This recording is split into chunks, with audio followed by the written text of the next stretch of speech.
Does our love for God motivate us to truly love our fellow man? It should. But if we find ourselves only condemning people we oppose, politically, socially, culturally, religiously, etc., while giving our friends and ourselves a pass, or if our outreach is with a closed fist rather than a loving hand, like the one God extends to us, then perhaps we don't truly love God. Yesterday's Morning Minutes in the Bible looked at the true love between Jonathan and David.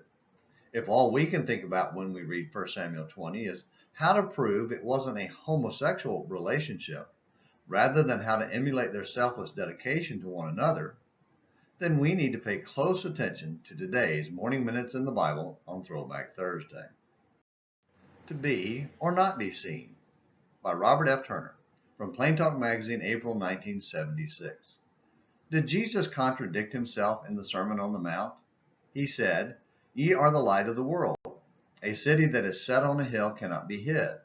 Let your light so shine before men that they may see your good works and glorify your Father which is in heaven." Matthew 5, verses 14 and 16.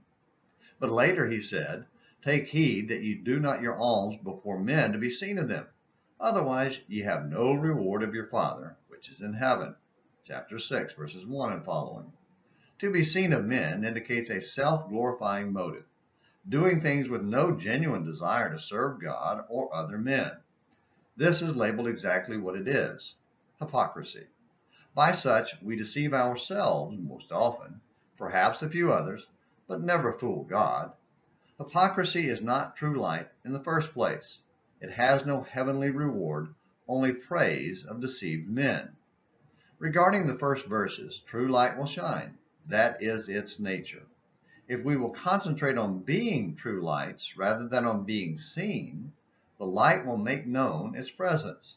It will not be hidden unless we follow a policy of obscuration. But why would anyone want to hide his light? A few years back, it may have been fear of being called a square.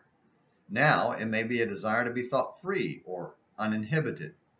But light hiding usually means we are ashamed of the gospel of Christ and fear the unpleasant consequences that may come to those who defend and live its principles. Cowards can find plausible excuses for using the bushel. They show a brotherly deference to prejudice, a condescending attitude, less than honest. They wish to gradually accustom men to their new idea. They are lovers of peace where there is no peace. I remember one fellow saying that John lost his head because he lost his head. He failed to use tact and diplomacy. But John's light shone and continues to shine on us. Let your light shine means we must live for Christ in open, unashamed fashion. We must reprove, rebuke, exhort with all long-suffering and doctrine. We must be primarily interested in pleasing the Lord, not in what men see or think of us.